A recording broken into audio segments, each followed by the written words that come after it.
दोस्तों, महाभारत हिंदू धर्म का वो महाकाव्य है जिसे आपने जीवन में एक ना एक बार तो जरूर पढ़ा या फिर देखा होगा। यही नहीं, महाभारत का एक पात्र ऐसा भी जरूर होगा जो आपको सबसे अधिक प्रिय होगा और आप उस पात्र को इस महाकाव्य का सबसे शक्तिशाली योद्धा भी मानते होंगे।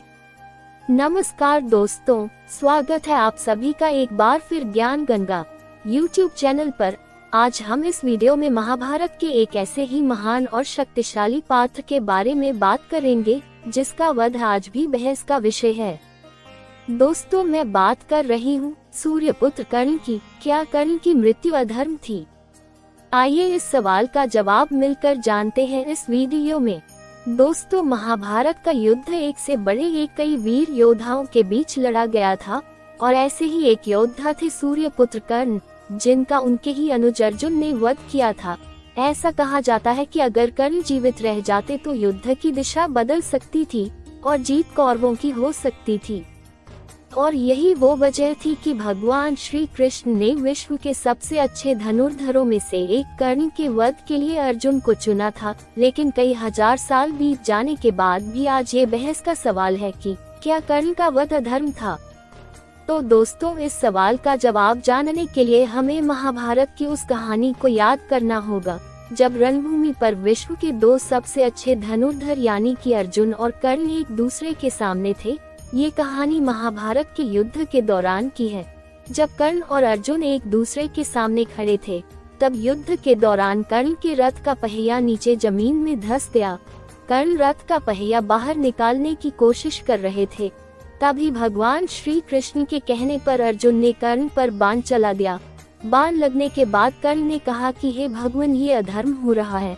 अर्जुन कायरों की तरह निहत्थे पर बाण चला रहा है। फिर कर्ण अर्जुन की तरफ मुड़े और उन्होंने अर्जुन से कहा कि कायर मत बनो। एक निहत्थे योद्धा पर बाण चलाकर तुम कायर ही कहलाओगे और साथ ही ये धर्म के भी विरुद्ध है। कर्ण की ये बातें सुनकर भगवान श्री कृष्ण ने कहा कि जब अधर्मी व्यक्ति किसी समस्या में फंसता है तभी उसे अपने धर्म और मर्यादा की याद आती है। जब भरी सभा में द्रौपदी का चीरहरण हो रहा था तब कहा था धर्म।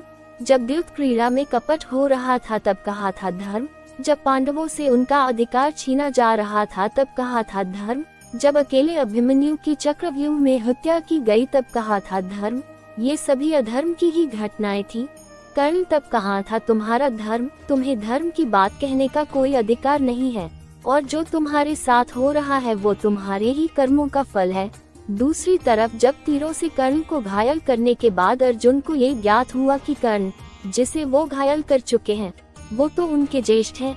ऐसे में शक भरी नजरों से उन्होंने भगवान श्री कृष्ण की ओर देखा और कहा कि हे माधव, आपने मेरे हाथों ये कैसा अधर्म करा दिया।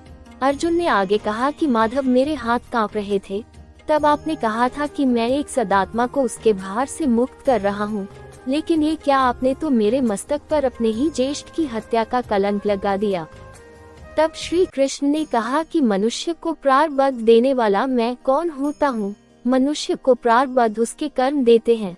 बीज में स्वस्थ मीठे फल लगेंगे या उस बीज को सूख जाना होगा, इसका चयन तो बीज स्वयं करता है पार्थ, अपनी धरा चुनकर। श्री कृष्ण ने आगे कहा कि पार्थ, तुमने धर्म का साथ देना चुना और कर्ण ने अधर्म का साथ देना। ऐसे में मैं क्या करता? तुमने अन्याय के विरुद्ध स्वर उठाया और अंगराज सब जानते हुए भी मौन रहे। मैंने कई बार विकल्प चुनने के अवसर कर्ण को दिए, लेकिन उन्होंने हर बार दुर्योधन और उसकी मित्रता का चयन किया। ऐसे में बताओ मैं क्या करता? इस महायुद्ध में कई आहूतियां डलनी थी। अधर्म के खिलाफ लड़े जा रहे इस युद्ध में एक आहूति अंगराज कर्ण की भी डलनी जरूरी थी। मैंने तो केवल तुम्हारे ज्येष्ठ को उनकी पीड़ा, उनके भार से मुक्त किया है। भगवान श्री कृष्ण की ये बात सुनकर कर्ण ने भी अर्जुन से कहा कि मैं पहले इस संसार से बहुत क्रोधित था, क्योंकि इस संसार ने हमेशा परिवर्तन की कामना करने वाले को गलत ही समझा है। लेकिन अब ऐसा नहीं है। आज मैं खुद को भार मुक्त महसूस कर रहा हूँ। मुझे इस बात का ज्ञात हो चुका है कि मेरी मौत से अधर्म का विनाश होगा और मेरे मरने के बाद भी इस संसार में परिवर्तन आएगा और यही तो मेरे जीवन का एकमात्र लक्ष्य था। इसलिए तुम पश्चाताप मत करो अर्जुन। यही नहीं, भगवद गीता में ये भी स्पष्ट रूप से भगवान कृष्ण ने कहा है कि लक्ष्य महत्वपूर्ण है, ना कि वहां पहुंचने का रास्ता। महाभारत में भगवान कृष्ण का पहला लक्ष्य धर्म की रक्षा करना और अधर्म का नाश करना था। धर्म की रक्षा के लिए कृष्ण नियमों को तोड़ने से भी पीछे नहीं हटे और कर्ण का वध इसका सबसे बड़ा उदाहरण है। हालांकि श्री कृष्ण के कर्ण को मारने का सही जवाब दे पाना मुश्किल है, लेकिन जो अधर्म के रास्ते पर चलेगा उसका सर्वनाश निश्चित है। दोस्तों, कर्ण गलत नहीं थे, सिर्फ उन्होंने गलत लोगों का साथ दिया था और यही वजह है कि उनकी मौत के बाद भी दुनिया भर में उनको आज भी इज्जत से याद किया जाता है। तो आज के वीडियो में बस इतना ही।